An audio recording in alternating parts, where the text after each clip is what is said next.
दुल्हन बनी बैठी तूबा अपने आप पर बहुत नाज कर रही थी और आज के दिन के हिसाब से बहुत अच्छे से तैयार भी हुई थी। वो अपने शौहर की तारीफ के इंतजार में बैठी थी।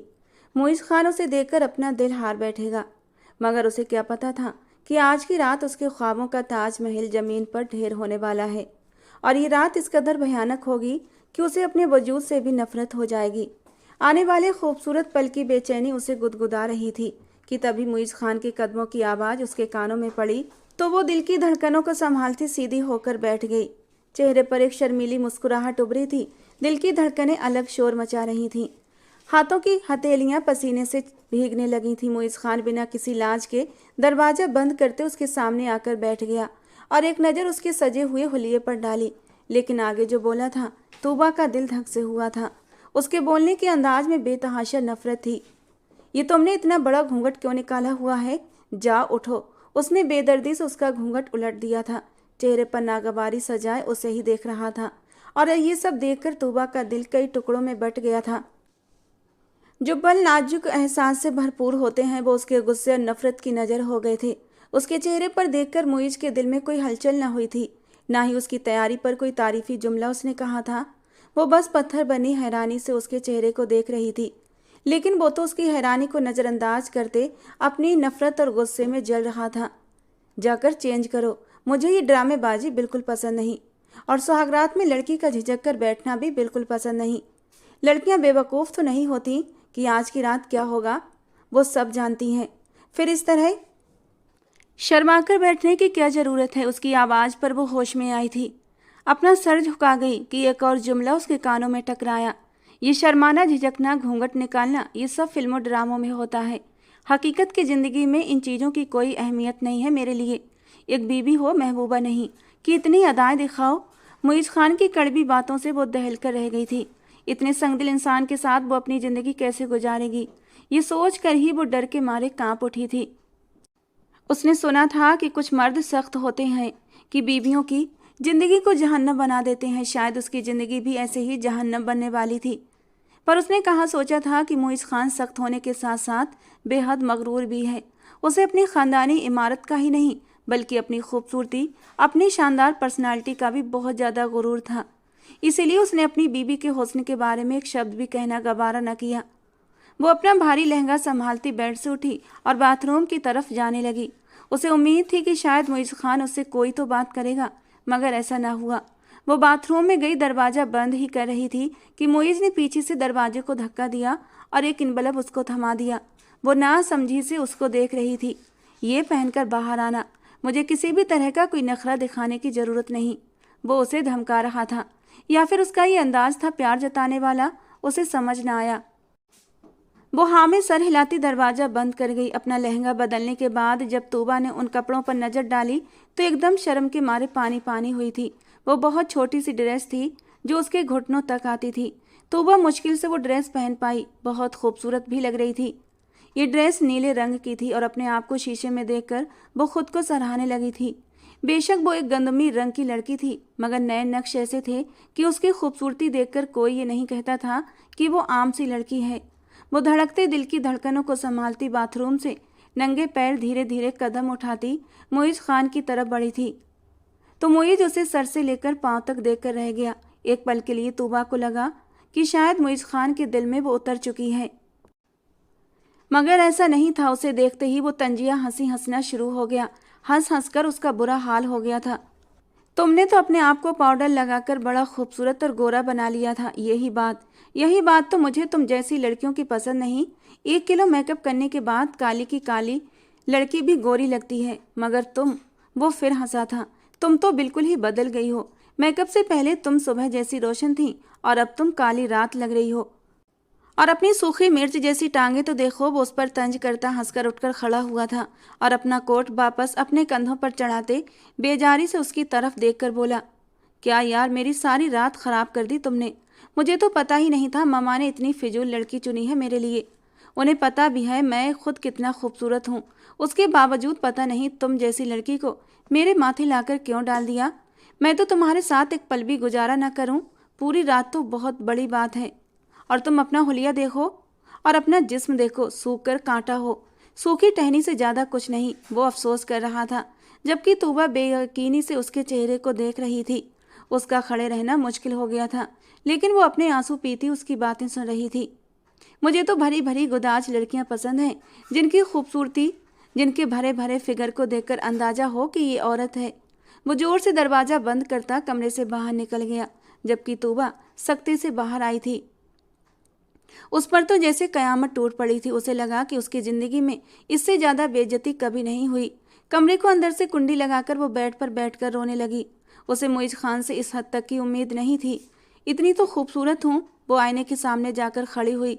खूबसूरत कांच जैसी बड़ी बड़ी ब्राउन आंखें, खूबसूरत घने काले बाल, ऊंची लंबी नाक, हल्का गंदमी रंग जिसमें हल्का गुलाबीपन शामिल था। बेशक वो बहुत गोरी चिट्टी खूबसूरत न थी, शरीर भरा हुआ नहीं था, लेकिन फिगर अच्छा था। उसे याद आया जब वो पढ़ती थी तो कॉलेज में कितने ही लड़के उसकी तरफ खूबसूरती के दीवाने हुए थे, उसकी तरफ दोस्ती का हाथ बढ़ाया था, लेकिन उसने कभी नाजायज कदम नहीं उठाया था। उसे ये सब करना गुनाह लगता था। उसकी सहेली कहती कि देखना तूबा, तुम्हारा शौहर तो तुम्हारी आंखों में डूबकर उभर ही नहीं पाएगा। और वो दिल में नए एहसास को जन्म देती, अपने होने वाले जीवन साथी के बारे में सोचती हुई गुम हो जाती। उसने अपना आप सिर्फ अपने होने वाले शौहर के लिए संभाल कर रखा था, और आज उसके शौहर ने ही उसे धिक्कार दिया था। वो रोते हुए दोबारा बेड पर बैठ चुकी थी। क्या मैं बदसूरत हूँ? वो अपने हाथ पांव गौर से देखने लगी तो अब उसे अपना आप वाकई बुरा लगा था। वो खुद को मुइज खान की नज़र से देख रही थी और अब खुद को कोस रही थी। मैं काली हूँ, काश मैं भी गोरी होती तो शौहर की नज़र में उतर जाती। वो अपने रब से शिकवा कर रही थी, उस रब से जिसने हमेशा अच्छे से अच्छा देने का दावा किया है अपने बंदे से। आंसू बड़ी बड़ी आंखों से बहकर गालों पर आए थे। ऐ खुदा, जोड़े तो आसमानों पर बनते हैं, तू खुद उन्हें बनाता है। फिर पता नहीं मेरे साथ ऐसा क्यों हुआ, मुझे ऐसे इंसान के लिए बना दिया जिसे मैं पसंद ही नहीं। उसने वो नाइट सूट उतारा और अपना सादा सा सूट पहनकर वुजू किया और अपने रब के सामने सजदा रेस हो गई। उसे लगा था आज की रात अगर उसने अपने रब के हुजूर न गुजारी तो टूट कर बिखर जाएगी। वो कितनी ही देर अपने रब के हुजूर बैठी रोती रही। वो न चाहते हुए भी अपने रब से शिकवा कर रही थी। उसे कभी ऐसी उम्मीद तो न थी अपने रब से। वो जायनमाज पर बैठे बैठे ही सो गई थी। सुबह उजाला बेगम औरतों की महफिल में बैठी अपनी बहू को इस घर में खुशामदीद कहने के लिए तैयार थी। खीर में उसका हाथ डलवाकर बाकायदा घर के कामों की शुरुआत अगले दिन से ही कर दी गई थी। उजाला बेगम बड़ा मीठा बोलती थी, लेकिन बहू के मामले में उनका रवैया एकदम अलग था। उसके कमरे से आते ही पहली बात उन्होंने अपने बेटे के बारे में पूछी थी। तुम पसंद तो आई मुइज खान को? उनके सवाल के जवाब में वो सर झुकाए खड़ी थी। मैं कुछ पूछ रही हूँ। मुइज तुम्हारे करीब आया था ना रात को? वो बेचैनी से पूछ रही थी। मुझे जल्द से जल्द पोता चाहिए, वो बहुत सुकून से बोली। देख रही हो बाहर कितनी औरतें बैठी हैं? उजाला बेगम ने तूबा को दिखाया तो तूबा ने उनकी आंखों में देखा था। इस हवेली को सिर्फ एक पोते की चाह है जो तुम्हें हर सूरत देना होगा। और तूबा को ऐसा लगा कि उसकी पूरी दुनिया घूम गई। वो खुद को जमीन में धंसता महसूस कर रही थी, कैसे दलदल में फंस गई थी वो। उजाला बेगम खुद अपने बेटे के हर अच्छे बुरे काम से वाकिफ थीं, मगर इसके बावजूद भी उन्होंने उसकी शादी एक ऐसी लड़की से की जो कि उनके बेटे की उम्मीद पर पूरा नहीं उतरती थी। वरना उन्हें अपने बेटे की एक एक हरकत का अंदाजा था, तो फिर उसकी ज़िंदगी बर्बाद करने की क्या ज़रूरत थी? क्या वो एक खिलौना थी जिसे सिर्फ बच्चा पैदा करने के लिए लाया गया था? तूबा अपने शौहर के सामने तो सर झुकाकर खामोश हो गई थी। उसके रवैये का जवाब नहीं दिया था, लेकिन उजाला बेगम के ऐसे रवैये पर खामोश न रह सकी। मैं आपको कैसे पोता दूं? आपका बेटा तो मेरे करीब ही नहीं आया, उसने मुझे छुआ तक नहीं। न बीबी होने का हक दिया तो मैं कहाँ से पोता दूं आपको, आपकी हवेली को? अगर आपका बेटा किसी और को पसंद करता था, उनकी ज़िंदगी में कोई और थी, तो आप उनकी शादी उसी से करवा देती। मेरी ज़िंदगी क्यों बर्बाद की? तूबा कहे बिना न रह सकी। अपनी सास को जवाब देने के बाद उसे अंदाजा था कि उजाला बेगम जवाब में कुछ कड़वा ही बोलेंगी, मगर ऐसा नहीं हुआ था, बल्कि उजाला बेगम गहरी सोच में डूब गई थी। तभी छन से गिलास टूटने की आवाज़ आई थी। वो चौंक कर पीछे घूमी तो देखा वहाँ मुइज खान खड़ा सख्त गुस्सीली निगाहों से उसे घूर रहा था। उसका गुस्सा देखकर तूबा समझ गई कि अंदर होने वाली सारी बातें वो सुन चुका है। उसे अपने पीछे आने का इशारा करता मुइज खान सीढ़ियां चढ़ता अपने कमरे में पहुंचा तो एक नज़र सोचों में डूबी उजाला बेगम को देखते डरते डरते वो उसके पीछे गई थी। कमरे में पहुंची तो वो खामोशी से सर झुका गई, लेकिन मुइज खान तो आज अलग ही मूड में था। वो गुस्से के मारे एक एक गुलदान उठाकर जमीन पर मारता अपना गुस्सा निकाल रहा था। तूबा ने दबी दबी आवाज में मुइज खान को समझाना चाहा, क्या हो गया है आपको? आप इतने गुस्से में क्यों हैं? मुइज खान और गुलदान उठाकर नीचे फर्श पर मारते उसकी तरफ बढ़ा और उसके बाजू को दबोचा। तूबा को मुइज खान की उंगलियां अपने बाजू में धंसती महसूस हुई। वो उसके पास आकर गुस्से से दहाड़ा, ज्यादा अनजान मत बनो, तुम बेशरम घटिया लड़की। तुम्हें मैंने अपने बिस्तर में आने की इजाजत नहीं दी तो तुम जाकर मेरी माँ के सामने आंसू बहाओगी कि मैंने तुम्हें बीबी वाला हक नहीं दिया। अभी दिन ही कितने हुए हैं तुम्हें यहाँ आए हुए कि तुम्हें अपना हक लेने की पड़ गई। और अपना हुलिया देखो, तुम अभी मुझे सिर्फ एक माँ सी लग रही हो। तुम तो मुझे दिन में अच्छी नहीं लगती तो रात में कैसे लगोगी? तुम्हारा ये काला चेहरा देखकर मेरा दिल ही हट जाता है तुम्हारी तरफ से।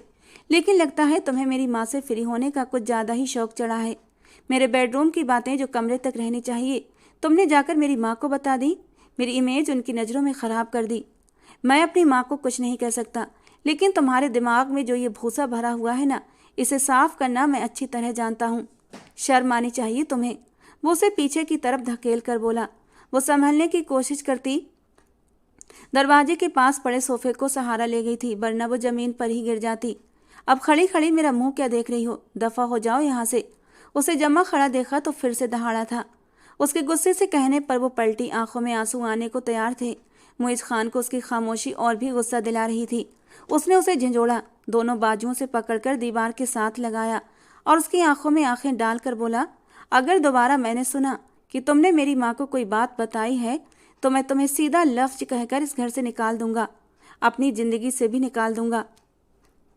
मुझे इस बात से कोई डर नहीं। अगर तुमने अब एक लफ्ज भी अपने मुंह से निकाला तो मैं खुद अपनी माँ को साफ साफ बता दूंगा कि जो लड़की मुझे पसंद ही नहीं, मैं उसे उसका हक क्यों दूं, उसके करीब क्यों जाऊं। उसकी पकड़ इतनी सख्त और रवैया इतना काटदार था कि उसकी आंखों से आंसू गालों पर फिसल पड़े थे, लेकिन उसे परवाह कहाँ थी। वो एक नागवार नज़र उसके चेहरे पर डालता झटके से कमरे से बाहर निकल गया था। कितना संगदिल इंसान था, कितना बेहिस। उसके दिल में अपने इस पाक रिश्ते के लिए कोई जज्बात न थे। जितना वो इंसान देखने में खूबसूरत हैंडसम था उतना ही बेदर्द था। अब तो वो जान गई थी उसे अपने ऊपर होने वाले हर जुल्म और बेइज्जती के बारे में किसी को नहीं बताना, यहाँ तक कि खुद अपनी सास को भी नहीं। मगर मुइज खान समझ गया था कि उसका बुझा बुझा चेहरा देखकर उसकी माँ को शक हो जाएगा। वो कुछ सोचता हुआ घर से निकलता चला गया। शाम को अपनी माँ को यकीन दिलाने के लिए मुइज खान गजरे लेकर तूबा के करीब आया था और उसे पहना दिए। उस वक्त वो शाम की चाय लेकर किचन से बाहर आई थी। अपनी माँ की तरफ देखकर बोला, मम्मा, आपकी बहू को घुमाने फिराने ले जाऊं? उसे अपनी बीबी कहने के बजाय माँ की बहू कहा, जिससे साफ जाहिर था कि वो उसे सिर्फ अपनी माँ की वजह से बर्दाश्त कर रहा था। हाँ हाँ बेटा, क्यों नहीं। उजाला बेगम जो सुबह उसकी हालत जान चुकी थी, समझ गई थी उन्हें अपने बहू और बेटे को वक्त देना है ताकि वो एक दूसरे के करीब आ सकें। मगर वो क्या जानती थी कि आज की रात फिर उसके लिए कयामत होने वाली है। बाहर उसे एक शानदार खाना खिलाने के बाद मुइज खान एक बड़े से फ्लैट के सामने ले गया था और उसे अंदर आने को कहा। यहाँ आकर बैठ जाओ और ज़्यादा चालाकी दिखाने की कोशिश मत करो। अच्छा ऐसा करो, अंदर जाकर किचन में 2 कप चाय बना लो, कहता हुआ वो कमरे में चला गया। वो खामोशी से उठी और किचन में घुस गई। थोड़ी देर बाद वो चाय बनाकर आई तो खुद भी उसके सामने बैठकर चाय का कप उठाने लगी। तुम्हें चाय पीने के लिए नहीं कहा, मुइज ने कहा तो तूबा ने हैरत से उसे देखा। मगर ये दूसरा कप किसके लिए? दूसरा कप सानिया के लिए है, वो 2 मिनट में आ रही है। वो कंधे उचकाकर चाय के कप को होठों से लगा गया था। कौन सानिया? हैरत में डूबी आवाज़ मुइज खान के कानों से टकराई। सब्र करो, तुम्हें अभी पता चल जाएगा कि मुझे कैसी औरतें पसंद हैं। आज तुम्हें सानिया को देखकर अंदाजा हो जाएगा। ये कहकर वो मुंह मोड़ गया था। हैरान और परेशान वो उसके चेहरे को देखने लगी। वो सोचे बैठी थी कि आज अपने शौहर के साथ एक शानदार शाम बिताएगी। शायद मुइज का दिल उसके लिए बदलने लगा है, लेकिन उसे क्या पता था कि उसके सर पर कयामत टूटने वाली है। इन्हीं सोचों में गुम थी कि खुशबू के एक तेज झोंके के साथ सानिया दरवाजा खोलती अंदर दाखिल हुई थी। उसे देखकर उसके होश उड़ गए थे। इतनी खूबसूरत, हसीन, लंबे कद वाली, भरे भरे जिस्म की मालिक, गोरी रंगत लड़की उसने सिर्फ फिल्मों में ही देखी होगी। उसे देखकर किसी फिल्मी हीरोइन की याद आती थी। बड़ी खूबसूरती से बने हुए सिल्की बाल हवा में लहराते वो एक एक कदम आगे बढ़ रही थी। वो उसके सामने आकर बैठी तो उसे अपना आप अब बदसूरत लगने लगा था। जिसे आज तक उसने कभी बुरा नहीं समझा था। उसे तो यही लगता था कि आम लड़कियों का यही रंग रूप होता है, मगर वो 5 फीट 8 इंच की लंबी और हसीन लड़की उसके सामने खड़ी उसे यह एहसास दिला रही थी कि वो बदसूरत है। उसके सामने बैठे मुइज़ खान ने सानिया को तारीफी नज़रों से देखा था, फिर उसकी कमर में हाथ डालता उसे अंदर बेडरूम में ले गया। वो समझ चुकी थी आज उसका शौहर उसके सामने ही किसी और की बाहों में रात गुजारने वाला है। सानिया भी बेशर्मी से चलती उसके साथ बेडरूम तक गई थी और फिर दोनों के हंसने बोलने की आवाज़ें उसके दिल को चीरने लगी थीं। वो बैठी आंसू बहाती अपने नसीबों पर अफसोस करने लगी। क्या गरीब होने के साथ साथ उसे अपने शौहर की नज़र में बदसूरत होने का गम भी मिलना था। उसे ये तो पता था कि वो एक गरीब घर में पैदा हुई, मगर आज एक अमीर जादे से शादी करके उसे अंदाजा हुआ था कि वो सिर्फ गरीब नहीं बदसूरत भी थी। अमीर जादों को बेपनाह खूबसूरत लड़कियां पसंद आती हैं। आम खूबसूरती उनकी नज़र में कोई मायने नहीं रखती। उन्हें कमरे में गए 3 घंटे हो गए थे। वो 8 बजे फ्लैट में आए थे और अब रात के 11 बज रहे थे। बैठे बैठे उसकी कमर अकड़ गई थी। इन 3 घंटों में उसे अपने आप से, अपने वजूद से, इस पूरी दुनिया से नफरत हो चुकी थी, यहाँ तक कि मुइज़ खान से भी। बैठे बैठे उसे एहसास हुआ शायद इस सब में गलती किसकी थी। आम सी सूरत, फिर उसका हुलिया भी ऐसा खास नहीं था जो उसे कुछ अलग बनाता। सामने पड़े बैग पर उसकी नज़र गई तो उसे एहसास हुआ आखिर सानिया जैसी लड़कियां अपने आप को कैसे मेंटेन करती हैं, कि उनका रूप, उनकी पर्सनालिटी ऐसे चमकती है। वो कम उम्र थी, लेकिन सानिया उससे लगभग 5 साल बड़े होने के बावजूद भी तरोताज़ा और बनी सबरी किसी भी मर्द को अपने ऊपर हावी करने के लिए मजबूर कर सकती थी। कुछ सोचकर उसने उसके बैग को खोला और अंदर पड़ी चीज़ें देखने लगी, जिनमें एक क्रीम थी। खोलकर देखते ही समझ आ गया था कि सानिया से इतनी खुशबू क्यों आ रही थी। बैग के अंदर और भी बहुत सारी चीज़ें थीं जो खूबसूरती और बनाव श्रृंगार का सामान थीं। वो बैग को देखने में बिजी थी कि कमरे का दरवाज़ा खटके से खुला और सानिया थकी थकी सी बाहर आई थी। तूबा को देखते ही सानिया के हाव भाव बदले थे। वो गुस्से से तूबा की तरफ बढ़ी और उसके हाथ से अपना बैग छीना। ये क्या कर रही हो तुम? किसी के बैग में झांकना कितनी बुरी बात है। सही कहता है मुइज़ कि उसकी माँ ने उसकी शादी बिल्कुल ही गवार लड़की से कर दी है। वो उसकी तरफ नफरत से देखकर फुनकारी थी। मुइज़ की बीबी चोर भी है, मुझे नहीं पता था। मुइज़ के बाहर आते ही उसने अपने अंदाज बदले और हल्के फुल्के मजाकिया अंदाज में बोली थी, मैं चोर नहीं हूँ, चोर तो तुम हो जिसने मेरा शौहर मुझसे चुरा लिया। कैसे बर्दाश्त करती वो? बिना जवाब दिए न रह सकी। मुइज़ के चेहरे पर एक सुकून भरी मुस्कुराहट थी, क्योंकि आज वो खुद को पूरा महसूस कर रहा था और अपनी बीबी की इस जलन से मजा भी ले रहा था। मैं चोर नहीं हूँ, बल्कि तुम एक मासी हो। तुम जैसी जाहिल, गवार और बदसूरत लड़की के सामने मैं कुछ भी बोलकर अपनी बेइज्जती नहीं करवाना चाहती।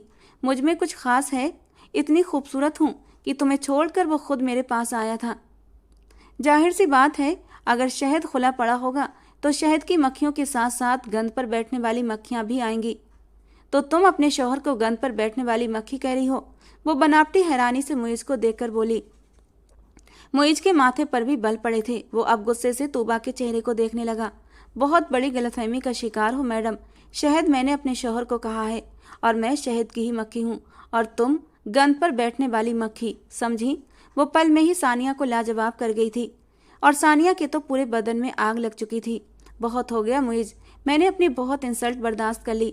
अब अगर इस मासी को साथ लेकर आए तो मुझसे उम्मीद मत रखना कि मैं तुम्हारे पास आऊँगी। अगर मेरे पास आना चाहते हो तो इस मासी को घर छोड़कर आना, वरना मैं तुम्हारे साथ अपनी कीमती रात बर्बाद नहीं करूँगी। अपनी शर्ट के बटन बंद करती वो नफरत से दांत पीसती अपना बैग लेकर फ्लैट से बाहर निकल गई थी, जबकि मुइज़ वही हाथ बांधे खामोश खड़ा था। चेहरे पर साफ लापरवाही थी। तूबा ने एक नज़र उठाकर उस इंसान को देखा था जो अभी अभी किसी और की बाहों में अपना समय गुजार कर कमरे से बाहर निकला था। उसे उस इंसान से नफरत महसूस होने लगी थी। अपनी आंखों के आंसू पोंछते उसने अपने कदम बाहर की तरफ बढ़ाए थे कि मुइज़ ने लपक कर उसको बाजू से पकड़ा था, लेकिन उसने झटके से अपना बाजू छुड़ाया और अपने आंसू साफ करती हुई बोली, मैंने तो सुना था कि शौहर अपनी बीवियों को अपनी गैरत समझते हैं, लेकिन शायद मैं तुम्हारे लिए तुम्हारी गैरत नहीं हूँ। अगर गैरत होती तो वो लड़की जो मेरे ही सामने तुम्हारी बाहों में रहकर एक गुनाह करके कमरे से बाहर आई थी और तुम्हारी आंखों के सामने मुझे मासी कहकर चली गई।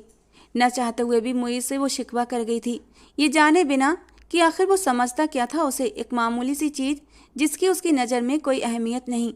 पागल हो तुम, मैं उसे क्यों कुछ कहूँगा? वो मेरी रातें रंगीन करती है, मेरी खुशी का जरिया है, और मैं उसको कह दूं कि मुझसे दूर रहो, तुम जैसी बदबू की पोटली के लिए हरगिज नहीं। दोबारा अपने मुंह से ये शब्द मत निकालना।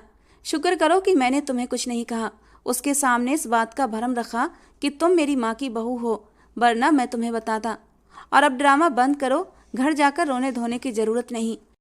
ये कहकर वो अपनी शर्ट के बटन खोलता नहाने के इरादे से बाथरूम में घुस गया, जबकि तूबा के अंदर एक नफरत का एहसास भर गया था। जो अपने पाक पवित्र रिश्ते को छोड़कर बाहर गंद में मुंह मारने का आदी था, हलाल होने के बावजूद हराम को मुंह लगाने का आदी था। तूबा का दिल चाहा उस इंसान को कहीं फना कर दे, तबाह कर दे, या खुद ही फना हो जाए, लेकिन अपने शौहर की खिदमत करना तो उसी के जिम्मे था। इसलिए उसके कहने पर उसने उसके कपड़े निकालने कमरे में चली गई। आंखों से लगातार आंसू बह रहे थे, दिल में बेचैनी थी। वो नहाने चला गया था और उसने वुजू किया और वही नमाज पढ़ने के इरादे से जाय नमाज बिछा ली। मुईज कमरे में दाखिल हुआ तो उसे जाय नमाज पर खड़े देखकर एक नज़र घड़ी पर डाली। वो अपने कपड़े लेकर ड्रेसिंग रूम में चला गया था। जब वहां से तैयार होकर आया, वो तब भी जाय नमाज पर खड़ी थी। वो आराम से बेड पर जाकर लेटकर अपना सर दबाने लगा। तूबा उठी और अपने आंसू साफ करती जाय नमाज तय करने लगी। वो कुछ थका थका सा लग रहा था। मुईज को लगा ये थोड़ी सी थकावट है, लेकिन वो जल्दी ही बुखार के लपेटे में आ चुका था, जबकि तूबा वहीं सोफे पर अपना तकिया रखकर लेट चुकी थी। खिड़की से चांद की रोशनी छन छन कर आ रही थी। चांद अपने पूरे आबोताब से चमक रहा था। मुईज ने जरा सा सर उठाकर उसकी तरफ देखा। सुनो, मेरे लिए सूप बनाकर लाओ। उसकी भारी गंभीर आवाज़ सुनकर वो चौंकी और बिना कुछ कहे कमरे से बाहर चली गई। मुईज खान को न जाने क्यों उसकी चुप्पी गुस्सा दिलाती थी।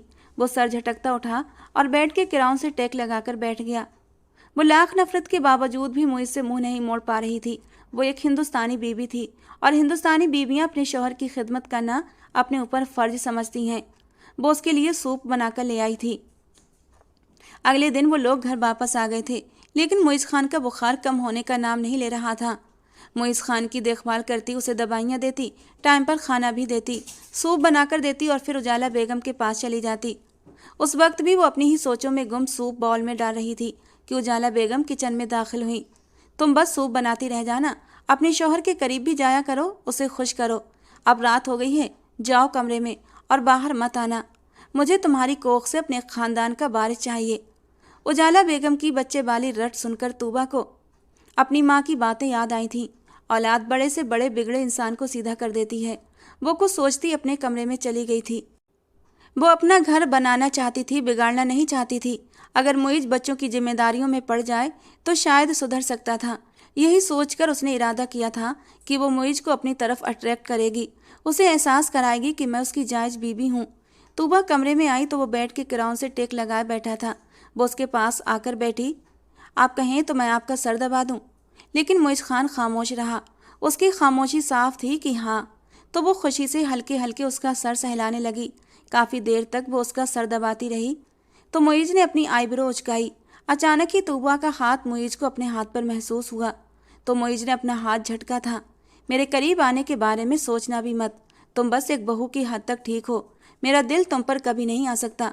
मैं एक बार भी तुम्हारे करीब नहीं आऊँगा, क्योंकि मेरी पसंद इतनी ख़राब नहीं है कि तुम जैसी लड़की को अपनी कुर्बत दूँ। अगर तुम दोबारा भी पैदा हो जाओ ना, तब भी तुम सानिया जैसी खूबसूरत नहीं हो सकती। उसकी बात सुनकर तूबा को अपने दिल में टीस उठती महसूस हुई थी। अपने जायज रिश्ते से किसी और का जिक्र सुनकर वो टूटकर बिखर गई थी, मगर वो रोई नहीं थी। वो खुद पर बर्दाश्त करके उठी और कमरे से बाहर निकल गई। अब आंसू बह पड़े थे। अपने आंसू साफ करती किचन में आई और खुद को बिजी कर लिया। अब वो इरादा कर चुकी थी कि अब कभी वापस मुईज खान के पास नहीं जाएगी। अगले दिन रात को जब वो कमरे में जाने लगी तो दरवाजे के लॉक पर हाथ रखते ही उसे मुईज की आवाज़ सुनाई दी। तूबा को अंदाजा हो गया वो गुस्से में है। वो किसी से गुस्से भरी आवाज़ में बात कर रहा था। अगर तुम प्रेग्नेंट हो तो मैं क्या करूं? मैंने तुम्हें कहा था कि तुम माँ बनो। तुम्हें अपनी सेफ्टी रखनी चाहिए थी। एक बात कान खोलकर सुन लो, मैं तुम्हारी किसी भी धमकी में नहीं आऊँगा। सामने से आती लड़की की आवाज़ काफ़ी घबराई हुई लग रही थी। तूबा के कान खड़े हुए। दूसरी तरफ उस लड़की की आवाज़ साफ सुनाई दे रही थी। तुम्हें क्या लगता है मुईज खान कि मैं तुम्हारी हवेली में रहने वाली कोई मामूली तुम्हारी बीबी जैसी लड़की हूँ जो तुम्हारी इन धमकियों में आ जाऊंगी? अगर तुमने मेरे बच्चे को कबूल न किया तो तुम्हारी इज्जत खाक में मिला दूंगी। तुम पर FIR दर्ज करवा दूंगी, ये मत समझो। मेरे जानने वालों में सिर्फ तुम हो। मेरे हाथ बहुत ऊंचे हैं। अगर तुमने मेरे साथ इस तरह की दुश्मनी मोल ली तो तुम किसी को मुंह दिखाने के काबिल न रहोगे, मुइज़ खान। और मुइज़ खान चिल्लाते हुए उसे धमकियां देने लगा कि मुझे तुम्हारी किसी धमकी की परवाह नहीं, जो चाहे कर लो। और ये धमकियां सोहेल जैसे मर्दों को देना जो तुम्हारे आगे पीछे घूमते हैं। मुइज़ खान किसी से डरने वाला नहीं है। वो फ़ोन काट कर कमरे में टहलने लगा। तूबा गेट खोलकर अंदर दाखिल हुई, लेकिन मुइज़ ने उस पर ध्यान न दिया। वो उसके चेहरे को देख रही थी। वो जानती थी उसका शौहर सख्त परेशानी में है। उसे ये जानकर अजीब एहसास हो रहा था कि वो एक नाजायज बच्चे का बाप बनने वाला है। उसे अपने दिल में नफरत महसूस हुई थी। वो सोच भी नहीं सकती थी कि वो एक ऐसे इंसान से शादी कर चुकी है जो हद तक गिर गया था, कि एक नाजायज बच्चे को दुनिया में लाने का सबब बना था, और अब ऊपर से उस बच्चे को अपना भी नहीं रहा था। जबकि खुद तूबा 7 पर्दों में रहने वाली, हर वक्त खुदा की इबादत करने वाली लड़की को ऐसा शौहर मिला था। उसे यकीन नहीं आ रहा था। वो चुपचाप आंसू बहाती सोफे पर लेट चुकी थी, जबकि मुइज़ इधर उधर टहलने के बाद अपने बेड पर आकर लेट चुका था। उस रात उस पर यह राज खुला था कि सानिया के साथ साथ उसकी कई और औरतों से भी संबंध है, और ये जानकर तूबा का दिल किरची किरची हो गया था। कुछ ही देर में वो गहरी नींद सो गया था कि तभी तूबा की नज़र उसके मोबाइल पर पड़ी थी, जो बार बार स्क्रीन पर मैसेज दिखाता स्क्रीन को रोशन कर रहा था। वो खड़े खड़े मैसेज पढ़ने लगी। निदा नाम से मैसेज रिसीव हो रहे थे। ये वही लड़की थी जो अभी थोड़ी देर पहले धमकियां दे रही थी कि अगर तुमने मेरे बच्चे को कबूल न किया तो मैं तुम्हें बर्बाद कर दूंगी। वो मैसेज कह रही थी कि अगर तुम्हें लगता है कि मैं खुद को साबित नहीं कर सकूंगी तो मेरी जान DNA टेस्ट करवाऊंगी और तुम्हारी पूरी नस्ल को बर्बाद कर दूंगी। वो लड़की बाजारी जबान में बातें करती मुइज़ खान को धमका रही थी। वो थकी थकी सी सोफे पर जाकर बैठ गई। क्या वो उस बच्चे को अपनाएगा या फिर उसे ठुकरा देगा? क्या ये इंसान कभी मुझे अपनाएगा? और अगर अपनाएगा तो क्या मैं इसे अपना पाऊंगी? आंखों में आंसू साफ करते वो उस इंसान के चेहरे को देखने लगी। दुनिया भर की मासूमियत चेहरे पर सजाए वो सो रहा था, लेकिन अब उसे उससे घिन आने लगी थी। काश ये मुझसे दूर चला जाए, जहाँ इसकी परछाई भी मेरे ऊपर न पड़े। तूबा ने दिल ही दिल में दुआ की थी। वो नहीं जानती थी कुछ दुआएं बहुत जल्दी कबूल हो जाती हैं, और तूबा की ये दुआ भी बहुत जल्दी कबूल होने वाली थी। लेकिन किन हालात में कबूल होती? तूबा को अगर एहसास हो जाता तो शायद वो कभी ये दुआ न मांगती। वो आईने के सामने जाकर खड़ी हो गई। इससे पहले वो मुइज़ को लुभाने की, उसे अपनी तरफ करने की कोशिश करती थी, लेकिन अब उसका दिल मुर्दा हो चुका था। उसने टिश्यू पेपर से अपना मेकअप साफ कर दिया, सितारों से चमकती साड़ी उतारकर एक सादा सा सूट पहन लिया था। उसे अब अपने शौहर की कुर्बत नहीं चाहिए थी, और ये सब सोचने के बाद उसके दिल में एक सुकून सा उतर गया था। उसे तो ये महसूस होने लगा था कि अगर मुइज़ खान ने उसे हाथ भी लगाया तो वो नापाक हो जाएगी। मगर उजाला बेगम को कहाँ चैन आने वाला था। सुबह हुई तो वो फिर से वही सवाल दोहराने लगी, जिसका उसके पास कोई जवाब नहीं होता था। अब तो वो ये भी नहीं कह सकती थी कि मुइज़ उसके पास नहीं आता। वो खामोशी से बैठी रही तो उजाला बेगम ने यही समझा शायद कोई मेडिकल इशू होंगे कि वो अभी तक माँ नहीं बन पा रही थी। चलो जल्दी से तैयार हो जाओ, मैं तुम्हें डॉक्टर के पास ले जाती हूँ। डॉक्टर का नाम सुनते ही उसकी जान निकलने लगी थी, लेकिन अपने मुंह से सच भी नहीं कह सकती थी। खैर उजाला बेगम के कहने पर चुपचाप तैयार हो गई। लेडी डॉक्टर ने उसे देखा, कहने लगी आपकी बहू का चेकअप करके ही कुछ कह सकती हूँ। ये कहती हुई वो तूबा को अपने साथ लेकर चली गई। चेकअप करने के बाद उजाला बेगम पर एक और खुलासा हुआ था। आप अपनी बहू को यहाँ मेरे पास क्यों लाई हैं? बल्कि आपको तो अपने बेटे से बात करनी चाहिए। इस बेचारी को तो यह भी नहीं पता कि पति पत्नी का रिश्ता कैसे बनता है। ये तो अभी तक कुंवारी है, और कुंवारी लड़की माँ कैसे बन सकती है? अफसोस हुआ मुझे आप पर। डॉक्टर ने उजाला बेगम को आईना दिखाया तो वो अपनी बहू को ही कसूरवार ठहराने लगी। तुम्हें मैंने 100 बार कहा है अपने शौहर के करीब जाओ, उसको लुभाओ, उसे खुश करो, मगर तुम। उजाला बेगम डॉक्टर के सामने ही उस पर चढ़ दौड़ी। इसमें आपकी बहू की कोई गलती नहीं उजाला बेगम। आपके बेटे को खुद उसके करीब आना होगा। लड़कियां इस मामले में शर्मीली होती हैं। आप अपने बेटे से बात करें। ये तो एक नेचुरल सी बात है कि मर्द पहल करते हैं, औरत नहीं, और यही कुदरत का कानून है। डॉक्टर के समझाने पर उजाला बेगम को कुछ अकल आई और उन्होंने जाकर अपने बेटे से बात करने का फैसला किया। रात के 2 बजे लड़खड़ाता हुआ वो अंदर आया था। वो समझ चुकी थी कि उनका बेटा अपनी नापाक रात गुजार कर घर आ रहा है। मुइज़, यहाँ आओ, मुझे तुमसे बात करनी है। वो जैसा भी था मगर अपनी माँ की इज्जत करना जानता था। जी मम्मा बोलिए, वो नरमी से उनसे कुछ फासले पर खड़ा होकर बोला। बात यह है कि मैंने तुम्हारी शादी इसलिए की कि मुझे इस हवेली का वारिस मिल जाए, लेकिन तुम हो कि अपनी बीवी के करीब ही नहीं जाते। मैं जानती हूँ वो तुम्हें अच्छी नहीं लगती। उसके कुछ कहने से पहले ही उजाला बेगम ने उसके दिल की बात कहकर उसके दिल का बोझ कुछ कम कर दिया था। लेकिन एक बार उसके करीब जाकर उसका हक तो अदा करो, कम से कम मुझे औलाद की खुशी तो दे दो। इतना तो कर ही सकते हो अपनी माँ के लिए। मैंने अपनी तरफ से बहुत देखभाल करके तुम्हारी शादी की थी, क्योंकि मैं हवेली के लिए एक बहुत अच्छी सुलझी हुई और समझदार शरीफ लड़की लाना चाहती थी। और तुम जानते हो ना, वो मेरी बचपन की सहेली की बेटी है। मरते वक्त उसने अपनी बेटी का हाथ मेरे हाथ में दिया था कि इसे हमेशा अपनी बेटी बनाकर रखना, अपने मुइज़ खान की बीवी बना लेना। मैं उस वक्त जज्बात में ये वादा कर चुकी थी और इसीलिए अब इस वादे से मुकर नहीं सकती थी। मरने के बाद मुझसे क्या मुंह दिखाऊं, इसीलिए मैंने तुम्हारी शादी करवा दी। लेकिन अब मैं अपना वादा पूरा कर चुकी हूँ तो मुझे कोई ज़्यादा फर्क नहीं पड़ता। तुम बाहर भले कुछ भी करो, लेकिन कम से कम उसका हक देकर इस खानदान को, इस हवेली को वारिस तो दे दो। मैं भी खुश हो जाऊंगी, फिर तुमसे कुछ नहीं कहूंगी। अपनी माँ के समझाने पर उसे गुस्सा आया था, जिसने एक बार फिर उसका पर्दा अपनी माँ के सामने खोल कर रख दिया था, मगर वो कुछ कह न सका। उजाला बेगम ने उसे साफ बता दिया कि वो उसे डॉक्टर के पास लेकर गई थी। सारी हकीकत सुनने के बाद वो गहरा सांस लेकर रह गया था। उसने सोच लिया था कि आज वो जाकर उसे उसका हक देकर उसकी हसरत भी पूरी कर देगा, और जो उसकी माँ की ख्वाहिश थी वो भी। मगर अब तो वो पहले वाली तूबा नहीं थी जो अपने शौहर की संगत के लिए उसका दिल जीतने की कोशिश करती थी। कमरे में दाखिल होते ही उसने अपना कोट उतार कर एक तरफ रखा था। वो सोफे पर लेटी हुई थी। उसे अपनी तरफ बढ़ता देखकर उसका दिल धक से हुआ था। वो जल्दी से उठकर खड़ी हुई। अगले ही पल मुइज़ झटके से खींचकर उसे अपने करीब कर चुका था। चलो तुम्हें आज तुम्हारा हक ही दे दूं, जिसकी तुम्हें बड़ी हसरत है। चलो आज तुम्हें मोहब्बत की बारिश में भिगो दूं। उसकी आंखों में जुनून के लाल डोरे नाचने लगे थे, चेहरे पर खुमार के रंग छाने लगे थे। बहुत शौक है ना तुम्हें मेरे करीब आने का, अपना हक वसूल करने का। वो अपनी उंगलियों से उसके चेहरे के हर नक्श को छू रहा था, जबकि तूबा को ऐसा लग रहा था कि उसके बदन पर चींटियां सी रेंग रही हैं, जैसे उसकी सारी गंदगी उसके बदन पर चिपक रही है। तुमने मेरी माँ को बताया कि मैं तुम्हारे करीब नहीं आता, बिस्तर में अपने पास लिटाकर तुम्हें तुम्हारा हक नहीं देता। मेरे खिलाफ भड़काया है मेरी माँ को तुमने। अचानक ही उसने तूबा के गालों को छूते हुए उसके जबड़े को अपनी मजबूत पकड़ में जकड़ा था और नफरत भरे अंदाज में बोला। अस्पताल वाली बात जानने के बावजूद वो उसे ही कसूरवार ठहरा रहा था, लेकिन अब तूबा में हिम्मत आ गई थी। अब जबकि वो उसकी सारी हकीकत जान चुकी थी, तो कैसे उसके करीब जा सकती थी। उसने एक झटके से उसके हाथ से अपने आप को दूर हटाया था और उसकी आंखों में आंखें डालकर बोली, मुझे तुम्हारे करीब आने की, तुम्हारे इस बारिश को पैदा करने के लिए तुम्हारे गंदे खून की कोई ज़रूरत नहीं है। तुम एक गिरे हुए घटिया इंसान हो जिससे मैं नफरत करती हूँ, और तुम्हारी हकीकत जानने के बाद मैं तुम्हारे करीब आना तो दूर की बात, तुम पर थूकना भी पसंद नहीं करती।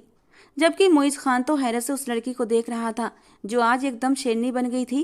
कहाँ खामोश रहने वाली लड़की आज उसके सामने तनकर खड़ी थी। वो हैरान हुआ था कि आज उसमें इतनी हिम्मत कहाँ से आ गई। तुमने जिसके साथ नाजायज बच्चा पैदा किया है, वही वारिस लाकर अपनी माँ की गोद में डाल दो।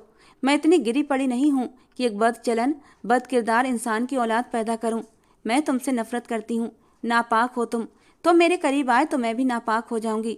वो गुस्से से दहाड़ी थी। आज दिल में सारा मौजूद गुबार वो दिल से निकाल चुकी थी, जबकि गुस्से के मारे मुइज़ खान का चेहरा लाल हुआ था। वो गुस्से से उसकी तरफ बढ़ा कि तभी उसका मोबाइल बज उठा। मोबाइल पर चमकता रुस्तम का नाम देखकर वो ना चाहते हुए भी मोबाइल उठाकर कान को लगा गया। हाथों की मुट्ठियां खींचे वो गुस्से से तूबा को ही देख रहा था। जल्दी अस्पताल पहुंचो, तुम्हारे लिए बहुत बुरी खबर है। तुमने देर कर दी तो तुम और मुश्किल में फंस जाओगे। ये कहकर वो फ़ोन काट चुका था। मुइज़ खान परेशान हुआ, आखिर रुस्तम ने ऐसा क्यों कहा था। उसके कई लड़कों से संबंध थे और पता नहीं कौन अस्पताल पहुंच गया है। उसे खुद समझ नहीं आ रहा था। वापस आकर तूबा से निपटने का सोचकर उसके हाल पर छोड़ता वो अस्पताल भागा था, और अस्पताल जाकर उसकी मुलाकात उसके नाजायज बच्चे की माँ से हुई थी। क्या हुआ, मुझे यहाँ क्यों बुलाया है? मुइज़ गुस्से से रुस्तम को देखकर बोला। अंदर चलो, डॉक्टर ने तुमसे कुछ ज़रूरी बात करनी है। रुस्तम ने अजीब सी नज़रों से मुइज़ को देखकर कहा। यार इतना फालतू वक्त नहीं मेरे पास, बोलो बात क्या है? मुइज़ वहीं डटकर खड़ा पूछ रहा था। तुम्हारा बेटा हुआ है और उसे एड्स की बीमारी है। और मुइज़ पर तो ये सुनकर जैसे आसमान टूट पड़ा था। वो हैरत से फटी फटी आंखों से रुस्तम को देखने लगा। पीछे से आता डॉक्टर उन दोनों की बातें सुन चुका था। ऐसा कैसे हो सकता है? मुइज़ को अपनी आवाज़ खाई से आती महसूस हुई थी। माँ बाप को एड्स हुआ और तभी तो बच्चे को एड्स हुआ है, और अब आपको भी टेस्ट करवाना चाहिए ताकि हमें पता चले कि आपके पास कितना वक्त है। ये तो बहुत गंदी बीमारी है। उसके होंठ धीरे से हिले थे। तुम कौन से साफ सुथरे हो, तुम कौन से पाक हो कि तुम्हें गंदी बीमारी न लगती। अपना चेकअप करवाओ। रुस्तम गुस्से और नफरत से कहता वहां से चला गया था, जबकि मोइज डॉक्टर के साथ टेस्ट करवाने चला गया। सर, हमारा शक सही है, आपको एड्स की बीमारी है, वो भी लास्ट स्टेज। डॉक्टर की बात सुनकर मोइज की आंखों के सामने मौत नाचती नजर आने लगी थी। वो सोच भी नहीं सकता था उसे इतनी खतरनाक बीमारी हो सकती है। तुम दोनों के पास वक्त बहुत कम है। तुम लोगों ने अपना चेकअप पहले करवाया होता तो शायद हम कुछ कर सकते थे। और ये जो थोड़ी छोटी मोटी बीमारियां आती रहती हैं, बार बार इन्फेक्शन का होना, इसी बात का संकेत है कि तुम एड्स के मरीज हो चुके हो। लेकिन एड्स एक ऐसा मर्ज है जिसके बारे में मरीज को एकदम पता नहीं चलता। ये आखिरी स्टेज पर पहुंच जाता है और उस वक्त जाकर मरीज को अंदाजा होता है कि वो किस मुसीबत का शिकार हो चुका है। आजकल की नई जनरेशन कुछ ज़्यादा ही लापरवाह हो गई है। डॉक्टर भी बिना तंज किए न रह सका। मोइज बिल्कुल खामोश हो चुका था। थके थके कदमों से डॉक्टर के केबिन से बाहर निकला कि एक नर्स उसके पास आई। सर, रूम नंबर 11 में पेशेंट आपको बुला रही है। वो बिना सोचे समझे निदा के पास गया था। रो तो निदा भी रही थी, हालांकि वो कौन सी साफ सुथरी थी। उसने भी अब तक अपनी पूरी जिंदगी अय्याशी में गुजारी थी और जिसका नतीजा वो भुगत रही थी। अब वो निदा को ब्लेम कर रहा था। तुम जैसी गंदी औरत की वजह से मुझे ये बीमारी हुई है। वो गुस्से से इधर उधर टहलता बेबसी से दहाड़ा। मैं गंदी हूँ तो तुम कौन से साफ सुथरे हो? मुझे पता है कि तुम्हारे कई लड़कियों के साथ संबंध है। वो मोइज को लाजवाब कर गई थी। वो कुछ कहे बिना वापस लौट आया था, खाली हाथ, किसी हारे हुए जुआरी की तरह। घर आया तो तूबा को अपने कमरे में जाय नमाज पर बैठे देखकर वो तूबा के पास बैठ गया। वो शायद तहज्जुद की नमाज पढ़ रही थी। वो रोते हुए दुआ मांग रही थी। दुआ में इस कदर मगन थी कि उसे एहसास ही न हुआ मोइज उसके पास बैठा है। वो उसकी साइड में बैठा तूबा के चेहरे को निहार रहा था। वो चेहरा जिससे उसे नफरत महसूस होती थी। पता नहीं क्यों आज वही चेहरा उसे अपनी तरफ खींच रहा था। आज उसका शिद्दत से दिल कर रहा था कि इस मासूम पाक साफ चेहरे को बढ़कर चूम ले। अगले ही पल वो उसकी गोद में सर रख गया। अपनी गोद में वजन महसूस करके तूबा ने आंखें खोलकर देखा। मुझे माफ़ कर दो तूबा, मैं तुम्हें बदसूरत कहता था तो अल्लाह ने मुझे आईना दिखाया। मैं सोच भी नहीं सकता था मुझे ये बीमारी हो जाएगी। तूबा, मुझे एड्स हो गया। वो बेबसी की इंतहा पर था और तूबा को अपना दिल रुकता महसूस हुआ था। लाख नफरत सही, लेकिन फिर भी वो उसका शौहर था। अच्छा है तुम मेरे करीब नहीं आई।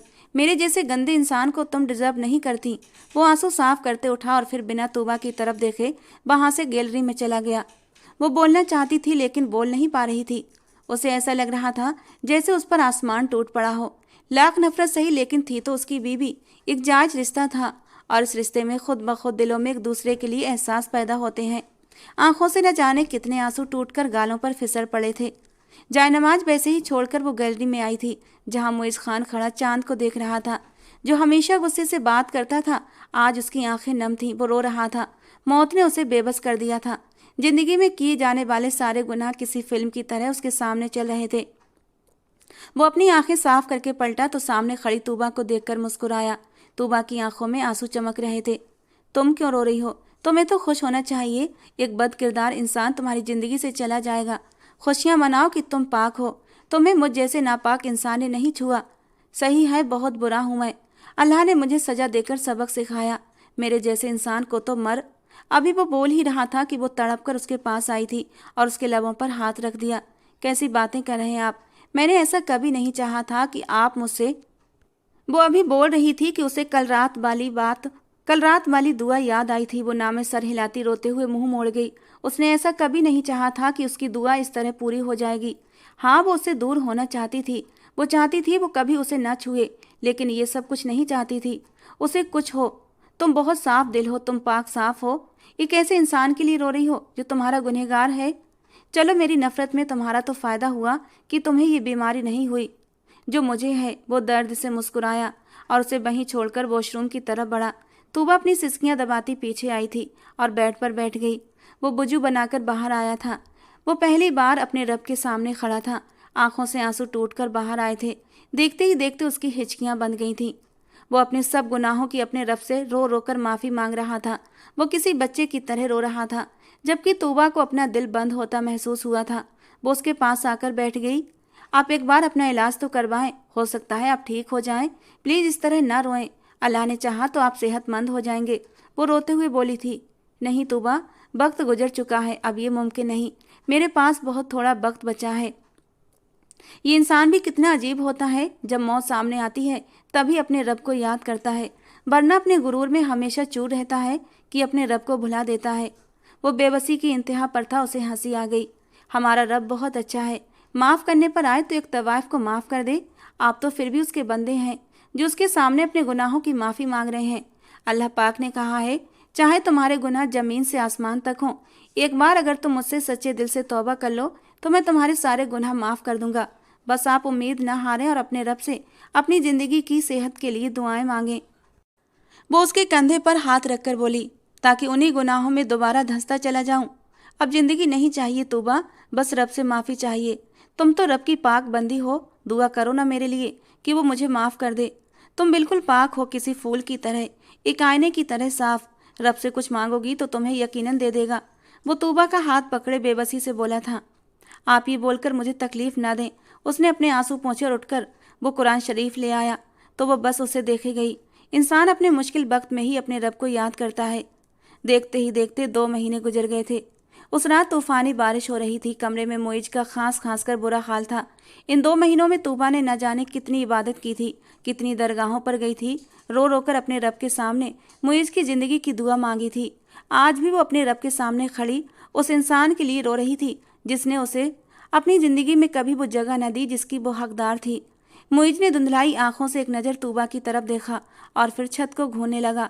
आंखें बंद होने लगी थीं, लब हरकत में आए और देखते ही देखते उसकी रूह उसके बदन से परवाज कर गई। कितनी चाहत की थी उसने अपने लिए ज़िंदगी मांगी थी, क्योंकि वो तूबा से माफ़ी मांगना चाहता था, उसके साथ उसकी संगत में ज़िंदगी जीना चाहता था।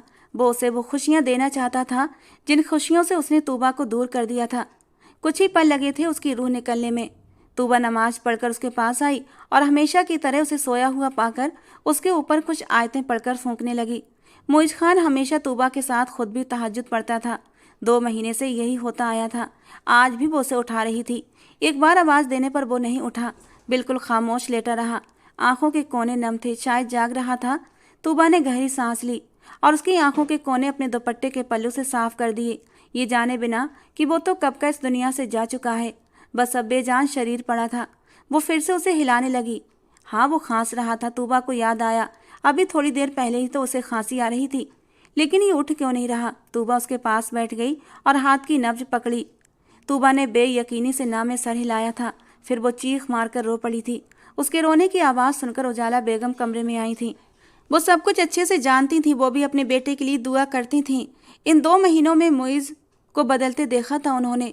वो सिर्फ अपने घर का होकर रह गया था। कमरे से निकलता तो घर में मौजूद बगीचे में टहलता था और वापस कमरे में चला जाता और बस अपने खुदा को याद करता रहता। बस बेटा, रोना नहीं। मेरे बेटे की ज़िंदगी शायद इतनी ही लिखी थी। काश मैंने उसे गुनाहों के दलदल में फंसने से बचा लिया होता। काश मैं उसे वो ज़िंदगी दे सकती जो हर माँ अपने बेटे को देना चाहती है। दौलत शोहरत सब दे दिया, न दे सकी तो उसे अच्छी परवरिश। वो बेबसी से रोते हुए तूबा को अपने सीने से लगाए बैठी थी। अपने जवान बेटे का जनाजा उन्होंने अपनी आंखों के सामने उठता देखा था। उन्होंने कितनी दुआएं मांगी थीं कि उनकी उम्र भी उनके बेटे को लग जाए, लेकिन ऐसा ना हुआ। मुइज़ खान के मरने के बाद उजाला बेगम ने तूबा को कहीं न जाने दिया। वो उसे अपनी बेटी मानती थी और तूबा ने भी अपने पापा को कह दिया कि वो यहीं रहेगी। अब अपनी बेटियों की तरह वो उसे अपने पास रखती थी। उसकी जरा सी तकलीफ पर तड़प पड़ती। उजाला बेगम बिल्कुल पागल सी हो गई थी। मुइज़ खान की याद में तड़पती रहती। कभी कभी बड़बड़ाती कि मेरा मुइज़ खान वापस आएगा। उसे बुलाती, अपने पास बुलाती, उससे माफ़ी मांगती कि बेटा, तेरी मौत की जिम्मेदार मैं हूँ। मैं तुझे अच्छी परवरिश ना दे सकी, मैंने तुझे गुनाहों में धकेल दिया। अपनी माँ को माफ़ कर देना। उनकी हालत देखकर तूबा भी रोने लगती। और एक दिन उजाला बेगम ने उसे एक नंबर दिया कि मुझे इस नंबर पर कॉल लगा कर दो, मुझे अपने बेटे से बात करनी है। जबकि तूबा हैरानी से उजाला बेगम को देखने लगी। मम्मी जी, मरने वालों से बातें नहीं होती। मुइज़ अब इस दुनिया में नहीं है, लेकिन उनके चेहरे पर एक हल्की सी मुस्कान थी। मैं जानती हूँ बेटा, मुइज़ इस दुनिया में नहीं है, लेकिन मेरा एक बेटा और है। जब मुइज़ था तब मुझे उसकी कमी इतनी महसूस नहीं होती थी, लेकिन मुइज़ के जाने के बाद मुझे उसकी कमी महसूस होने लगी है। और पहली बार तूबा को पता लगा कि उनका एक बेटा और है। उसने नंबर लगा कर दिया। वो अपने छोटे बेटे से बात करने लगी। वो उन्हें वापस आने के लिए कहने लगी, लेकिन वो तो जैसे अपनी माँ का इम्तिहान लेने पर तुला था। वो वापस नहीं आ रहा था। उनसे नाराज जो था, लेकिन भाई के मरने की खबर और माँ के टूटकर बिखर जाने की खबर पर वो उसका मन पिघल गया था। अब वो रोज़ कॉल करता था। तूबा से भी बात हो जाती थी और अपनी माँ से भी। एक दिन कहने लगा, मम्मा मैं जल्दी ही लौट कर आऊँगा। और ये खबर सुनकर उजाला बेगम खुश हो गई थी। मम्मा आपसे एक बात कहनी थी। हाँ कहो। उसकी हिचकिचाहटने पर उजाला बेगम सोच में पड़ी थी। मम्मा, भाई जिस बीमारी से मरे थे, तो क्या आपको नहीं लगता कि भाभी की भी जांच? ये बात अधूरी छोड़ गया था, जबकि उजाला बेगम ने गहरी सांस ली थी। उसकी ज़रूरत नहीं है अदनान, क्योंकि मुइज़ ने कभी तूबा को हाथ नहीं लगाया था। वो उससे नफरत करता था, उसे उसका हक नहीं दिया था। ये कहते कहते उनकी आंखों से आंसू फिसल पड़े थे और अदनान एक गहरी सांस लेकर रह गया था। उसे उस मासूम सी लड़की से हमदर्दी होने लगी थी। कितना कुछ झेला था उसने, चुपचाप बिना किसी शिकायत के। अब तो तूबा से कुछ ज़्यादा ही बातें करने लगा था। कभी वॉइस कॉल, कभी मैसेज, तो कभी वीडियो कॉल। उजाला बेगम ने जब अदनान की दिलचस्पी तूबा में देखी तो उन्होंने एक फैसला कर लिया। बस अब उन्हें अदनान के वापस आने का इंतजार था। वो जानती थी उन्होंने तूबा के साथ ज्यादती की है और वो उसकी भरपाई करना चाहती थी। सुबह किचन में अपने काम में बिजी थी कि हवेली के बाहर गाड़ी रुकने की आवाज़ पर चौंकी। पहले तो कभी उनकी हवेली में कोई ना आया था। उजाला बेगम खुद ही सारा कारोबार संभाले हुए थी और आज तो उनकी छुट्टी थी। वो अपने कमरे में आराम कर रही थी। वो फिर कौन आ गया? वो अपना काम छोड़कर नैपकिन से हाथ साफ करती किचन से बाहर निकली। हवेली के दरवाजे की तरफ बढ़ी तो उजाला बेगम पहले से वहां मौजूद थी। आंखों में आंसू लिए दरवाजे के साथ खड़ी बाहर देख रही थी। आपकी तबीयत ठीक नहीं है, आप यहाँ? वो अभी बोल ही रही थी कि तभी बड़े बड़े कदम उठाता वो हवेली का दरवाजा पार कर गया था। अब अपनी माँ को सीने से लगाए उन्हें ऊपर उठाए गोल गोल घुमा रहा था। तूबा हैरत से अपने सामने खड़े अदनान को देख रही थी। कितना अलग था, वीडियो कॉल से तो बिल्कुल अलग था। वो तो उसे छोटा बच्चा समझती थी, लेकिन वो तो उससे भी लंबा और उससे भी बड़ा था। वो न जाने किन बातों की शिकवा शिकायतें करने में बिजी था, लेकिन तूबा तो बस अदनान के चेहरे में कहीं खो सी गई थी। उसे पता नहीं क्यों एक झिझक ने घेर लिया था। पहले तो वो उससे काफ़ी बातें कर लिया करती थी। न जाने क्या सोचता होगा वो तूबा के बारे में। ये सोच कर ही उसे झिझक आने लगी थी। अदनान बिल्कुल म्यूज़ की कॉपी था, होता भी क्यों ना, दोनों जुड़वा ही तो थे। उजाला बेगम ने कभी तूबा से अपने इस बेटे का जिक्र न किया था। वो शादी में भी नहीं आया था। मुइज़ के मरने के बाद ही उन्होंने इसका जिक्र किया था और वो तो हैरान रह गई थी। वो कनाडा में रहता था, भाई के मरने पर नहीं आया था। उसने अपनी माँ की आंखों के आंसू पोंछे। मामा, आज के बाद आप बिल्कुल नहीं रोएंगी। मुइज़ भाई जिंदा हैं मेरी सूरत में और हमेशा जिंदा रहेंगे। उन्होंने जो गुनाह किए थे अल्लाह ने उन्हें उनकी सज़ा दी है, लेकिन मुझे उम्मीद है अल्लाह ने उन्हें माफ़ भी कर दिया होगा, क्योंकि उन्होंने सच्चे दिल से माफ़ी मांगी थी। उजाला बेगम ने अपने आंसू पोंछ लिए थे। तुम बिल्कुल सही कह रहे हो। वो तूबा के पास आया, अचानक उसका हाथ पकड़ लिया। तुम जिसे छोटा कहती थी, देखो कैसा लगा ये जानकर कि एक छोटा सा बच्चा तुमसे उम्र में भी बड़ा है और कद में भी। वो उसे छेड़ रहा था। तूबा ने तिरछी नज़र करके उसे देखा, जबकि उन दोनों को साथ खड़ा देखकर उजाला बेगम हल्के से मुस्कुराई थी। वो एक फैसला कर चुकी थी, अब उसमें देर नहीं करना चाहती थी। वो आज खाने की टेबल पर ही बात ख़त्म कर देना चाहती थी और ऐसा ही हुआ था। उन्होंने खाने की टेबल पर जब अपनी बात रखी तो तूबा का दिल धक से हुआ था। वो बस सर झुकाए बैठी थी। उसे तो कोई ऐतराज़ नहीं था, लेकिन वो एक विधवा थी और अदनान ने भी अभी शादी नहीं की थी। आखिर वो कैसे मुझसे शादी के लिए मानता? लेकिन अदनान के अल्फाज सुनकर वो हैरान हुई थी कि उसे भी कोई ऐतराज़ न था। लेकिन क्यों क्यों वो एक बेवा से शादी कर रहा था? अदनान के लफ्ज़ों पर वो हैरान थी जब उसने कहा कि ममा, मैं खुद आपके सामने ये बात रखना चाहता था कि मैं तूबा से शादी करना चाहता हूँ। उसने एक नज़र उठाकर तूबा की तरफ देखा, जो हैरानी से उसे ही देख रही थी। मुझे खुशी होगी अगर मैं तूबा की ज़िंदगी में खुशियों के रंग बिखेर सकूं। तूबा, तुम्हें तो कोई ऐतराज़ नहीं ना? वो उसकी आंखों में आंखें डालकर बोला था और उसकी आंखों में आंसू छलक पड़े थे। उसने अपना सर झुका लिया। उसके हाँ कहते ही उजाला बेगम और अदनान खुश हो गए थे। अगले ही दिन बहुत ही सादगी से दोनों का निकाह कर दिया गया था। अदनान उसे वो खुशियाँ देने की सोच रहा था जिसकी वो हकदार थी, और अपनी इस नई जिंदगी को पाकर तूबा बहुत खुश थी। कभी कभी मुइज़ के लिए दुख होता था, लेकिन होने को कौन टाल सकता था? शायद उसके नसीब में यही लिखा था। दोस्तों, आज की हमारी ये कहानी आपको कैसी लगी जरूर बताना। पसंद आई हो तो प्लीज़ लाइक करना। रोज़ एक नई रोमांटिक कहानी सुनने के लिए हमारे चैनल को सब्सक्राइब जरूर करना। मिलते हैं दोस्तों अगली किसी नई कहानी में।